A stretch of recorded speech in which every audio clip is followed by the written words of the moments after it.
నమస్తే, welcome to స్వతంత్ర. నేను నిత్య శ్రీనివాస్. బులెటిన్ ముందుగా హెడ్లైన్స్ చూద్దాం.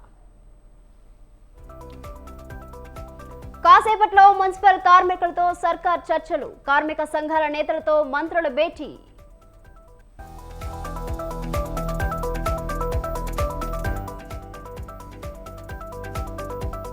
పొత్తులపై ఫైనల్ నిర్ణయం అధిష్టానానిదే. ప్రస్తుతానికి జనసేనతో పొత్తు కొనసాగుతుందన్న పురంధేశ్వరి.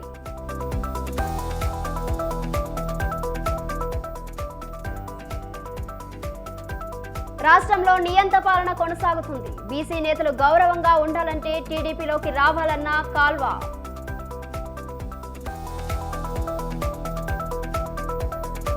టికెట్పై కేసీఆర్ గుర్తును తొలగించగలరేమో, ప్రజల గుండెల్లో తొలగించలేరన్న హరీష్ రావు.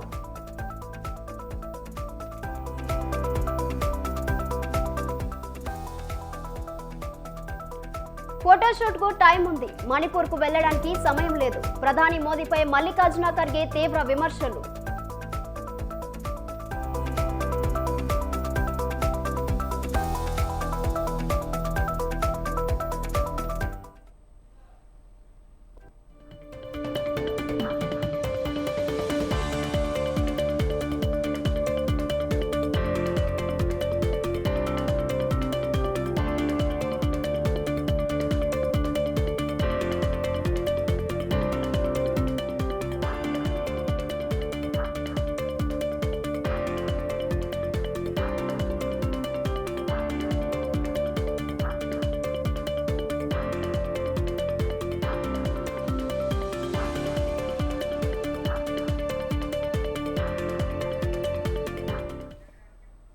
బులెటిన్లో బ్రేకింగ్ న్యూస్ చూస్తున్నాం. తమ సమస్యల పరిష్కారం కోరుతూ పారిశుద్ధ కార్మికులు చేపట్టిన సమ్మె ఆంధ్రప్రదేశ్లో 12వ రోజుకు చేరింది. అయితే సమ్మెకు ఫుల్ స్టాప్ పెట్టడానికి రంగంలోకి దిగిన ప్రభుత్వం ఇప్పటికే కార్మిక సంఘం నాయకులతో పలుమార్లు చర్చలు జరిపినా అవి విఫలమయ్యాయి. పెరుగుతున్న ధరలకు అనుగుణంగా కార్మికులకు జీతాలు ప్రభుత్వం పెంచాలని, కనీస వేతనం 26,000 ఇవ్వాలని డిమాండ్ చేస్తున్నారు. అయితే మున్సిపల్ కార్మిక సంఘాలను మరోసారి చర్చలకు ఆహ్వానించింది ఏపీ ప్రభుత్వం.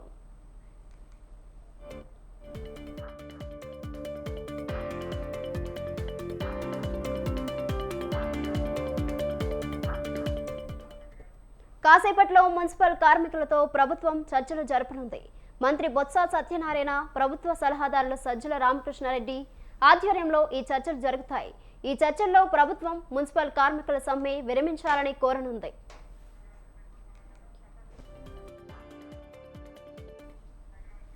దీనిపై మరింత సమాచారం మా ప్రతినిధి సంతోష్ ఫోన్ లైన్ లో అందిస్తారు.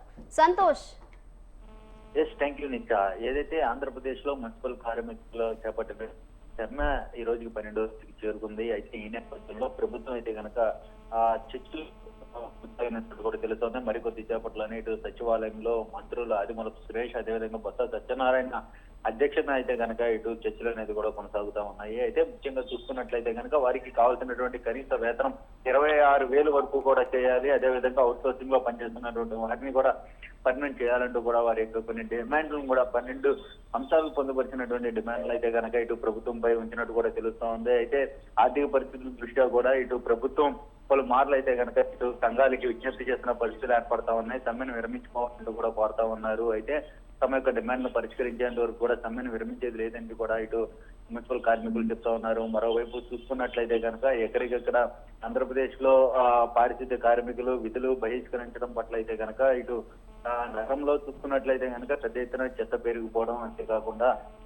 కొన్ని రకమైనటువంటి ఇబ్బందులు కూడా తలెత్తుతున్న పరిస్థితులు ఏర్పడతా ఉన్నాయి. ఇవన్నీ కూడా ఇటు ప్రభుత్వం దృష్టికి తీసుకున్న పరిస్థితుల్లో ఇటు అనేది కూడా పిలుస్తా ఉన్నారు. ఇప్పటికే 2 సార్లు జరిపినటువంటి చర్చలు విఫలం కావడంతో ఈ రోజు తాజాగా జరుగుతున్నటువంటి చర్చలు ఏ విధంగా ఉండబోతున్నాయి అనే దానిపై అయితే కనుక తీవ్ర ఉత్కంఠ కొనసాగుతుందని చెప్పుకోవచ్చు. ఈ రోజు జరిగేటువంటి చర్చలు విఫలమవుతాయా లేదంటే కనుక విఫలమయ్యి మరోసారి సమ్మె అనేది కొనసాగిస్తామని చెప్పి దానిపై కనుక వేచి చూస్తున్నారు. ఏమైనప్పటికీ ఇటు మున్సిపల్ కార్మిక సంఘాలతో సమావేశమవుతున్నటువంటి మంత్రులు బయటకు వచ్చిన అనంతరం కూడా ఏ విధమైనటువంటి సమాధానం చెప్తారు, అదేవిధంగా ఆర్థిక పరిస్థితుల దృష్ట్యా కూడా వారిని ఏ విధమైనటువంటి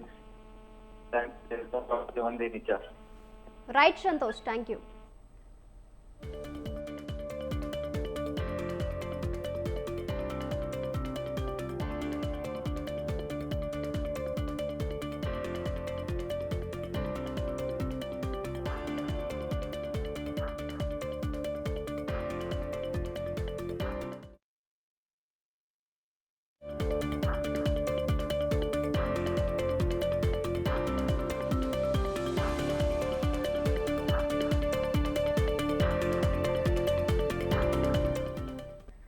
రైట్, మరో బ్రేకింగ్ న్యూస్ చూస్తున్నాం. వైసీపీ ప్రభుత్వం పూర్తిగా చతికిల పడిందని మాజీ మంత్రి కాల్వ శ్రీనివాసులు ఆరోపించారు.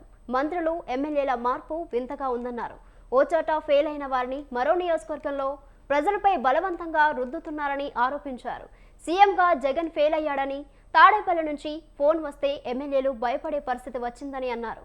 సీఎం శిశుపాలులాగా తప్పులు చేశారని, ఓ నియంత్రణ తయారై వ్యవస్థలను భ్రష్టు పట్టించి రాష్ట్ర అభివృద్ధిని నాశనం చేశారని కాల్వ శ్రీనివాసులు ఆరోపించారు.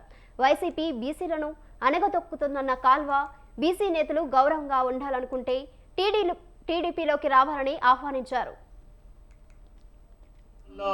అధికారంలో ఉండే వైసీపీ పార్టీ ఇంకా 100 రోజులు ప్రభుత్వాన్ని నడపాల్సిన సమయంలో నైతికంగా పూర్తిగా చతికిలబడిపోయింది. మంత్రుల ట్రాన్స్ఫర్లు, ఎమ్మెల్యేల ట్రాన్స్ఫర్లు, ఒక దగ్గర ఘోరంగా విఫలమైన వాళ్లను ఇంకో నియోజకవర్గ ప్రజలపైన బలవంతంగా రుద్దే ప్రయత్నాలు, ఇవన్నీ రాజకీయాల్లో వింతపోకడలుగా మనకు కనిపిస్తా ఉన్నాయి. మొత్తానికి జగన్మోహన్ రెడ్డి ఘోరంగా ఫెయిల్ అయినాడు. అతన్ని మార్చాలని ప్రజలందరూ కూడా సిద్ధమయ్యారు. ఎమ్మెల్యేలను మార్చి ప్రయోజనం లేదు, మార్చాల్సింది జగన్మోహన్ రెడ్డినని అన్ని వర్గాల ప్రజలు నిశ్చితాభిప్రాయంతో ఉన్నారు. అంటే తాడేపల్లి ప్యాలెస్ నుంచి కబురు వచ్చిందంటేనే ఎమ్మెల్యేలకు మూడిందనే విధంగా ఈరోజు పరిస్థితి తయారైంది. రాష్ట్రంలో అధికారంలో ఉండే వైసీపీ పార్టీ ఇంకా హుస్నాబాద్ నియోజకవర్గ ప్రజలు ఎలాంటి సమస్యలు ఉన్నా మొహమాటం లేకుండా తనను నేరుగా సంప్రదించవచ్చునని మంత్రి పొన్నం ప్రభాకర్ తెలిపారు.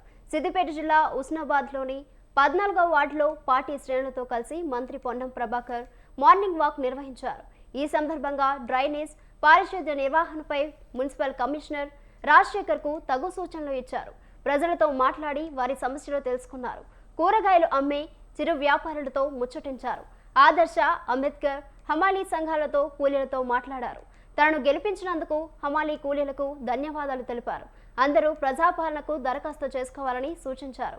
ఎవరు కూడా తనను సార్ అని పిలవద్దని, సహోదరుడిగా భావించి అన్న, తమ్ముడు అని పిలిస్తే సరిపోతుందని మంత్రి పొన్నం ప్రభాకర్ అన్నారు. హమాలీ కూలీల సమస్యలను పరిష్కరించేలా కృషి చేస్తానన్నారు. వారి సమస్యల విషయమై వినతి పత్రాన్ని స్వీకరించారు.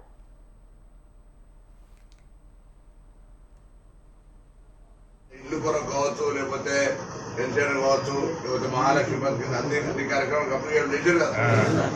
తప్పకుండా అవన్నీ కూడా ప్రభుత్వం ఇవ్వాలని ఆలోచన ఇయ్యద్దని కూడా అప్లికేషన్ తీసుకుంటాం, కారణాల తర్వాత తీసుకుంటాం. కానీ పద్ధతి ప్రకారం ఇప్పటికే మహిళలకు ఉచితంగా బస్ సౌకర్యం మన ఇంట్లో ఎక్కిపోతున్నారని ప్రభుత్వం వచ్చిన 45 గంటలు అమలు చేసినాం. అది నా శాఖని. ఆర్టీసీ కొత్త ఆర్టీసీ బస్సులు వచ్చినాయి. మొన్న ఒకటి వచ్చింది, నిన్న మళ్ళీ 2 వచ్చినాయి. హుస్నాబాద్ మళ్ళీ ఇంకా బస్సులు వస్తాయి. ఈ నుంచి ప్రతి ఊరు కూడా మేము ఫ్రీ చేసినాం కానీ బస్సులు తక్కువ చేసలేము, కొత్త బస్సులు తెస్తున్నాం. వాటిలో వచ్చినాయి. ఇల్లు కొరకు కావచ్చు, లేకపోతే పెన్షన్ కావచ్చు, లేకపోతే మహాలక్ష్మి పథకం అన్ని కార్యక్రమాలు కంప్లీట్ చేశారు కదా. తప్పకుండా అవన్నీ కూడా ప్రభుత్వం ఇవ్వాలని ఆలోచన. జీవో 55తో అగ్రికల్చర్ యూనివర్సిటీ భూములను హైకోర్టుకు కేటాయించడంపై బీఆర్ఎస్పీ అభ్యంతరం వ్యక్తం చేసింది. హైకోర్టు కట్టడానికి యూనివర్సిటీ భూములు కేటాయించడం ఏంటని బీఆర్ఎస్పీ నేత గిల్లు శ్రీనివాస్ ప్రశ్నించారు. మరో చోట హైకోర్టుకు భూమిని కేటాయించాలని సూచించారు. 55ను విడుదల చేసి అగ్రికల్చర్ యూనివర్సిటీలోని ల్యాండ్ను 100 ఎకరాల భూమిని తీసుకొని ఇవాళ హైకోర్టు కోసం కేటాయించడాన్ని మేము తీవ్రంగా వ్యతిరేకిస్తూ ఉన్నాం. కొత్త హైకోర్టు కట్టడానికి మేము వ్యతిరేకిస్తలేము. కాకపోతే వ్యవసాయ యూనివర్సిటీకి సంబంధించిన దానిలో రేపు భవిష్యత్ అవసరాల కోసం దాన్ని 2500 పైగా ఎకరాల ల్యాండ్ పట్టాలని అక్వైర్ చేసి అగ్రికల్చర్ యూనివర్సిటీని ఆనాడు ఏర్పాటేసి భవిష్యత్తులో అనేకమైన సెంట్రల్ గవర్నమెంట్ అగ్రికల్చర్ రిలేటెడ్ ఇన్స్టిట్యూషన్స్ను ఏర్పాటు చేయడానికి ఆ వ్యవసాయ విశ్వవిద్యాలయం దాన్ని ఏర్పాటు చేశారు. ఇవాళ కొత్తగా వచ్చిన రాష్ట్ర ప్రభుత్వం గౌరవ ముఖ్యమంత్రి రేవంత్ రెడ్డి గారు ఇవాళ వ్యవసాయ యూనివర్సిటీ లోపట్నే ఇవాళ హైకోర్టును ఏర్పాటు చేయడానికి మేము తీవ్రంగా వ్యతిరేకిస్తూ ఉన్నాం. ఇప్పటికైనా ముఖ్యమంత్రి గారు జీవో నంబర్ 55ను దాన్ని వెనుక తీసుకొని హైకోర్టు కోసం వేరే స్థలంలో ఆ అడ్వకేట్ల కోసం హైకోర్టు కోసం దాన్ని ఏర్పాటు చేస్తే బాగుంటుందని చెప్పి ఇవాళ మేము ప్రభుత్వాన్ని మేము విజ్ఞప్తి చేస్తూ ఉన్నాం. జీవో నంబర్ బీజేపీలో అప్పుడే పార్లమెంట్ ఎన్నికల హడావుడి మొదలైంది. టికెట్ల కోసం ఆశావాహులు పోటీ పడుతున్నారు. అభ్యర్థుల ఎంపిక కోసం అధిష్టానం తీవ్ర కసరత్తు చేస్తుంది. 4 సిట్టింగ్ ఎంపీలో 3కి మాత్రమే పార్టీ గ్రీన్ సిగ్నల్ ఇచ్చినట్లు తెలుస్తుంది. అయితే కొందరు నేతలు తమకే టికెట్ దక్కుతుందనే ధీమాతో పార్లమెంట్ పరిధిలో ప్రచారాన్ని నిర్వహిస్తున్నారు.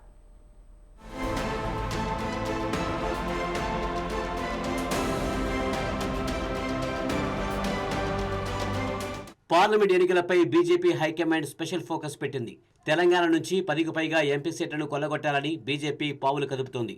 ఇందులో భాగంగానే పార్టీలోని అన్ని విభాగాలతో సమావేశం ఏర్పాటు చేసింది.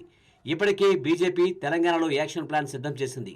సికింద్రాబాద్, నిజామాబాద్, కరీంనగర్ సిట్టింగ్ ఎంపీ అభ్యర్థులకు అధిష్టానం గ్రీన్ సిగ్నల్ ఇచ్చేసింది. అయితే ఆదిలాబాద్ బీజేపీ సిట్టింగ్ స్థానంపై అధిష్టానం ఆలోచన చేస్తుంది. ఇక మిగతా స్థానాల్లో అభ్యర్థుల ఎంపికపై అధినాయకత్వం కసరత్తు మొదలుపెట్టింది.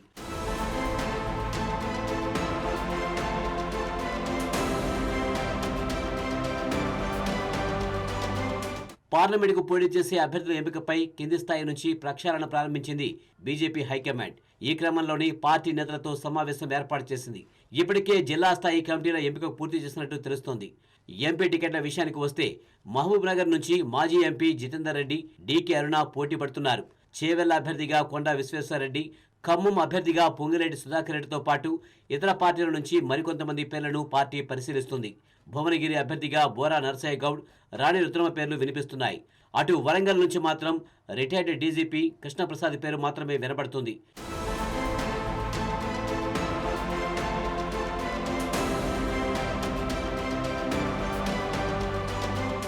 మరోవైపు అసెంబ్లీ ఎన్నికల్లో 2 స్థానాల్లో పోటీ చేసి పరాజయం పాలైన ఈటెల రాజేందర్ పార్లమెంట్ ఎన్నికల్లో అదృష్టాన్ని పరీక్షించుకునేందుకు సిద్ధమవుతున్నారు. మల్కాజ్గిరి ఎంపీగా ఈటెల పోటీ చేసేందుకు ఆసక్తి చూపిస్తున్నారు. అయితే అదే నియోజకవర్గం నుంచి పోటీ చేసేందుకు చాలా మంది పోటీ పడుతున్నారు. మల్కాజ్గిరి స్థానంలో గతంలో 2 సార్లు రెడ్డి సామాజిక వర్గ నేతలే విజయం సాధించారు. పార్లమెంటు పరిధిలోని మెజారిటీ అసెంబ్లీ స్థానాల్లో రెడ్డి వర్గానికి చెందిన నేతలే విజయం సాధించారని, దీనిని దృష్టిలో ఉంచుకుని కుకట్పల్లికి చెందిన పన్నాల హరీష్ రెడ్డి తనకే మల్కాజ్గిరి టికెట్ ఇవ్వాలని పార్టీపై ఒత్తిడి తీసుకువస్తున్నారనే టాక్ వినిపిస్తుంది.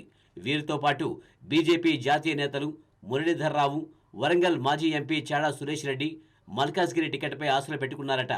ఇక జహీరాబాద్ ఎంపీ టికెట్ కోసం బీజేపీలో గట్టి పోటీ ఉంది. ఈ స్థానం నుంచి రాజ్యసభ ఎంపీ డాక్టర్ లక్ష్మణ్ పోటీ చేసే ఛాన్స్ ఉంది.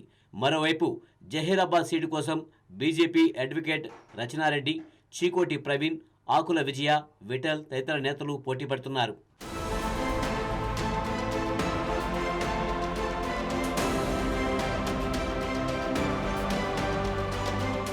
ఇదిలా ఉంటే మెదక్ పార్లమెంటు నుంచి రఘునందన్ రావును మళ్లీ పోటీకి దింపే అవకాశాలున్నాయి. హైదరాబాద్ పార్లమెంటు స్థానంలో బీజేపీ నుంచి విరంచి ఆసుపత్రి చైర్మన్ మాధవీలత, భగవంతరావు పేర్లు వినబడుతున్నాయి. ఇక ఆదిలాబాద్ పార్లమెంటు స్థానంలో సిట్టింగ్ ఎంపీ సోయం బాపురావు స్థానంలో రమేష్ రాథోడ్ను బరిలోకి దింపాలని ఆదిలాబాద్ జిల్లాకు చెందిన బీజేపీ ఎమ్మెల్యేలు డిమాండ్ చేస్తున్నారు.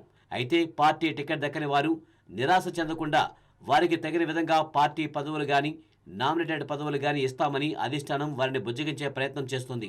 అసమ్మతిని తగ్గించడానికి పార్టీలో టికెట్లు ఆశించిన ముఖ్య నేతలకు ఇతర రాష్ట్రాలలో జరిగే ఎన్నికలకు ఇన్ఛార్జీలుగా నియమించే అవకాశం పరిశీలిస్తోంది.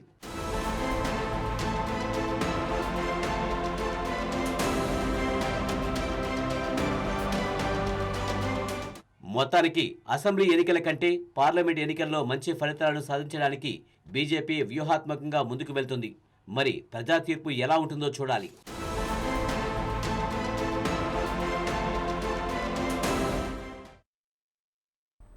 అంగన్వాడీల ఎస్మా చట్టాన్ని ప్రయోగించడాన్ని సిపిఐ రాష్ట్ర కార్యదర్శి కేసీ రామకృష్ణ ఖండించారు.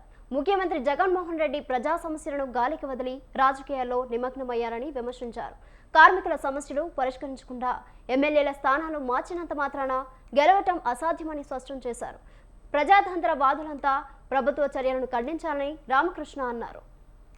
రాష్ట్రంలోని 26 జిల్లాల్లో కూడా ఎంతో ప్రశాంతంగా అంగన్వాడీలందరూ కూడా సమ్మె చేస్తూ ఉంటే ప్రభుత్వానికి చీమకుట్టినట్టు కూడా లేకపోగా ఇవాళ ఎస్మా ప్రయోగిస్తామని చెప్పి వారందరూ కూడా బెదిరింపు ధోరణిలో చేయడం అనేది సరైనది కాదు. వాళ్ళ సమ్మెను రద్దు చేస్తామని చెప్పి ఎస్మా ప్రయోగిస్తామని చెప్పి ఆ రకంగా బెదిరింపులకి ప్రభుత్వం కూడుకుంటారు. అసలు నేను అడుగుతా ఉన్న 1,06,000 మంది అంగన్వాడీ ఉద్యోగస్తులు, కార్మికులు, హెల్పర్లు వాళ్ళందరూ కూడా సమ్మె చేస్తే ముఖ్యమంత్రి గారు ఒక గంట సేపు టైం కూడా కేటాయించడం, నువ్వు సుప్రీంకోర్టు తీర్పును గౌరవించవు లేదా చట్టాన్ని అమలు చేయవు. పోనీ ఆ రెండు చేయకపోతే మరి నీవు చెప్పింది ఏమైనా అమలు చేస్తావంటే నీవు చెప్పింది కూడా అమలు చేయవు. నీవే స్పష్టంగా చెప్పావు కదా తెలంగాణ ప్రభుత్వం కంటే 1000 రూపాయలు అదనంగా ఇస్తానని. మరి నీకు ఇప్పుడు ఏం రోగం వచ్చింది? కాబట్టి నీవు ఇవాళ పరిపాలన గాలికి వదిలేసి ఎమ్మెల్యేల ట్రాన్స్ఫర్లు, ఎంపీల ట్రాన్స్ఫర్లు, ఒకటి కిందికి ఒకటి పైకి, దాంట్లో నువ్వు మునిగి తేలుతా ఉన్నావు. గత 26 రోజులుగా రాష్ట్రంలోని 26 అంగన్వాడీలకు ఏపీ సర్కార్ షాక్ ఇచ్చింది. గత 26 రోజులుగా చేస్తున్న సమ్మెను నిషేధిస్తూ ఎస్మా చట్టం ప్రయోగించింది. 6 నెలల పాటు సమ్మెలు, నిరసనలు నిషేధిస్తున్నట్లు స్పష్టం చేసింది.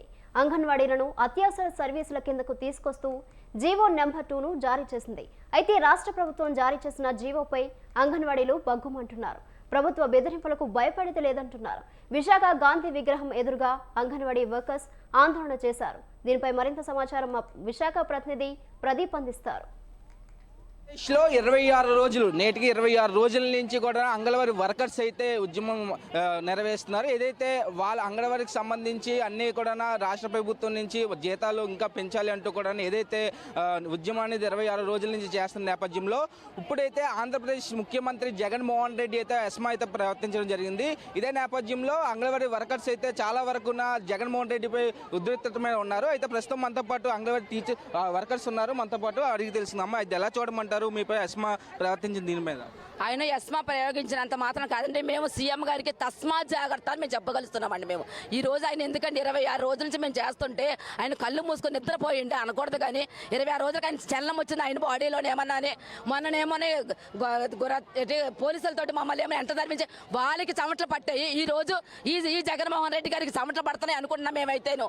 ఎందుకంటేను ఈ రోజు తస్మా ఎస్మా అని చెప్పేసి మా మీద దేనికని ప్రయోగిస్తున్నారు. మేమంతా నేరం ఏం చేసాము, ఘోరం ఏం చేసాము, అన్ని తప్పులు పొరపాటు చేసేది నువ్వు.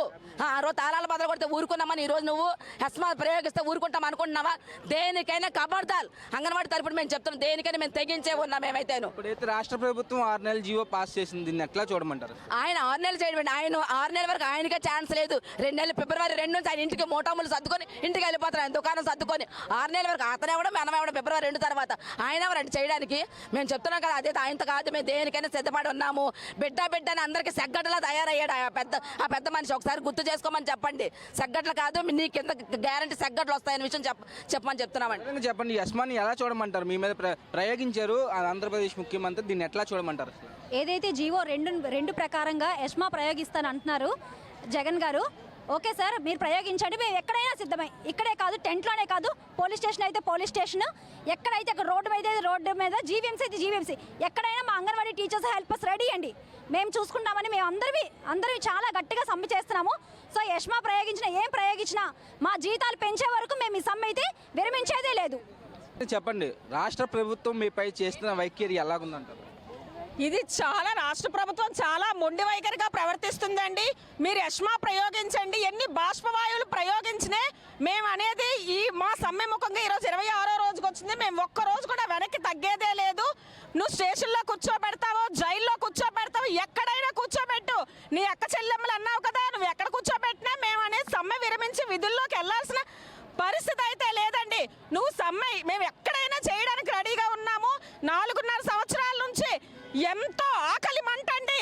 నీ మంత్రులు ఈరోజు పబ్బుల్లో డాన్సులు వేసుకుంటున్నారు. మేము కడుపు కాలి ఇక్కడికి వచ్చామండి, కడుపు నిండి కాదు.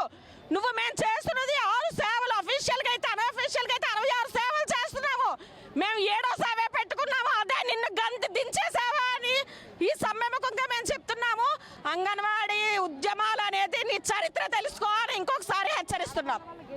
ఇది ఏదైనా సరే విశాఖపట్నం గాంధీ విగ్రహం ఎదురుగా కూడా అంగన్వాడీ వర్కర్స్ అయితే ఎటువంటి అస్మాలు ప్రయత్నించినా సరే మేము తగ్గేదే లేదు.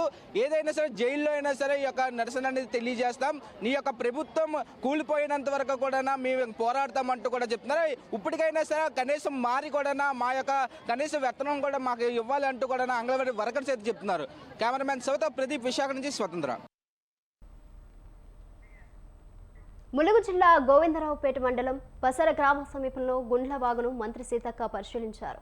జాతర సమయంలో జాతీయ రహదారి విషయంలో ఎలాంటి ఇబ్బందులు తలెత్తకుండా చూడాలని జాతీయ రహదారి అధికారులను ఆదేశించారు. మంత్రితో పాటు జిల్లా కలెక్టర్ ఈలా త్రిపాఠి, జిల్లా ఎస్పీ శబరీష్, ఇతర అధికారులు పాల్గొన్నారు.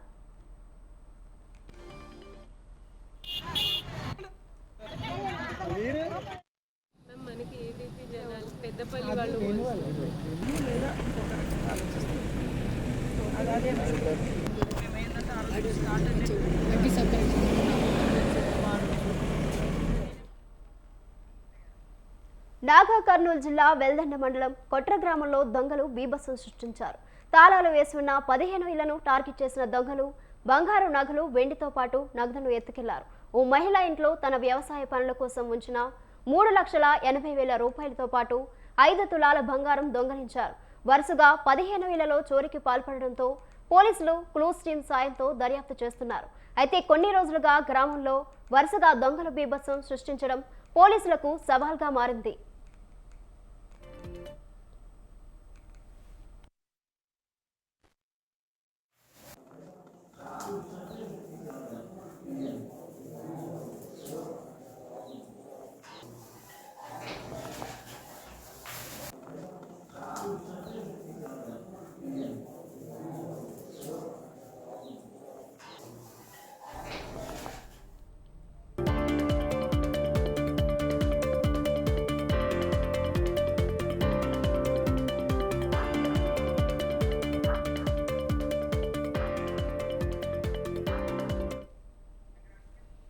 బులెటిన్లో బ్రేకింగ్ న్యూస్ చూస్తున్నాం. భారత అంతరిక్ష పరిశోధన సంస్థ ఇస్రో ఆదిత్య L1ను చివరి కక్షలోకి ప్రవేశపెట్టింది. నిర్దేశించిన లాంగ్ రేంజ్ పాయింట్ చుట్టూ ఉన్న హెలో కక్షలో ప్రవేశపెట్టింది. దీంతో ఆదిత్య సంపూర్ణ విజయం సాధించానే చెప్పాలి. సూర్యుడికి సంపాదించిన సమాచారాన్ని ఆదిత్య భూమికి చేరవేయనుంది. కాగా విజయవంతంగా కక్షలోకి L1ను చేర్చిన ఇస్రోకు ప్రధాని మోదీ శుభాకాంక్షలు తెలిపారు.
అంతరిక్ష పరిశోధన సంస్థ ఇస్రో ఆదిత్య L1ను చివరి కక్షలోకి ప్రవేశపెట్టింది. నిర్దేశించిన లాంగ్ రేంజ్ పాయింట్ చుట్టూ ఉన్న హెలో కక్షలో ప్రవేశపెట్టింది. దీంతో ఆదిత్య సంపూర్ణ విజయం సాధించిందనే చెప్పాలి. సూర్యుడికి సంబంధించిన సమాచారాన్ని ఆదిత్య భూమికి చేరవేయనుంది. కాగా విజయవంతంగా కక్షలోకి L1ను చేర్చిన ఇస్రోకు ప్రధాని మోదీ శుభాకాంక్షలు తెలిపారు.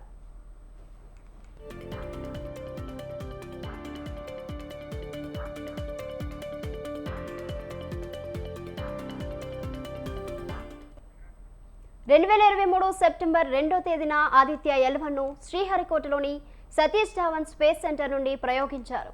పలు దఫలుగా ఆదిత్య L1 కక్షలను పెంచారు. దీంతో ఆదిత్య L1 వ్యామనౌక లాంగ్ రేంజ్ పాయింట్ చుట్టూ ఉన్న హేలో కక్షలో ఇస్రో ప్రవేశపెట్టింది.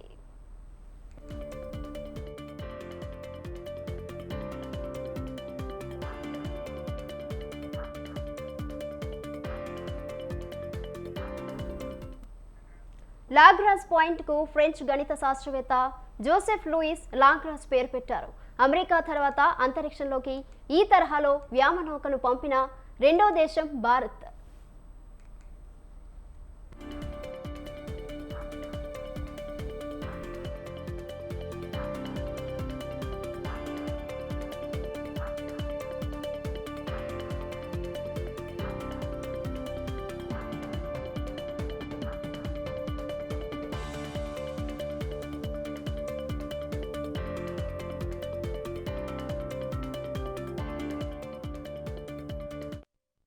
భారత అంతరిక్ష పరిశోధన సంస్థ ఇస్రో ఆదిత్య L1ను చివరి కక్షలోకి ప్రవేశపెట్టింది.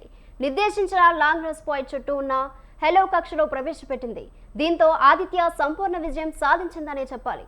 సూర్యుడికి సంబంధించిన సమాచారాన్ని ఆదిత్య భూమికి చేరవేయనుంది. కాగా విజయవంతం కక్షలోకి L1ను చేర్చిన ఇస్రోకు ప్రధాని మోదీ శుభాకాంక్షలు తెలిపారు.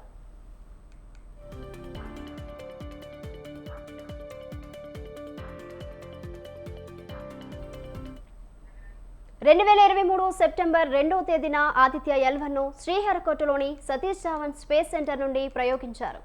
పలు దఫలుగా ఆదిత్య L1 కక్షలో పెంచారు.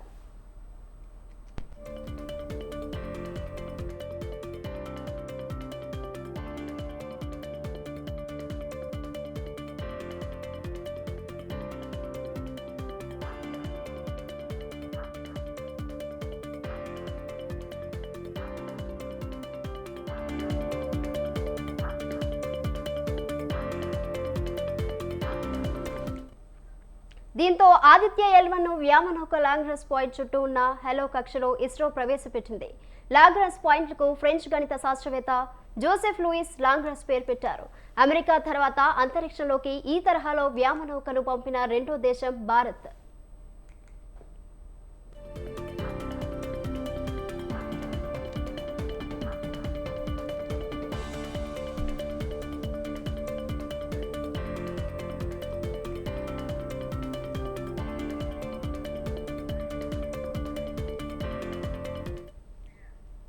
ఇవి బులెటిన్ డీటెయిల్స్. కీప్ వాచింగ్ స్వతంత్ర.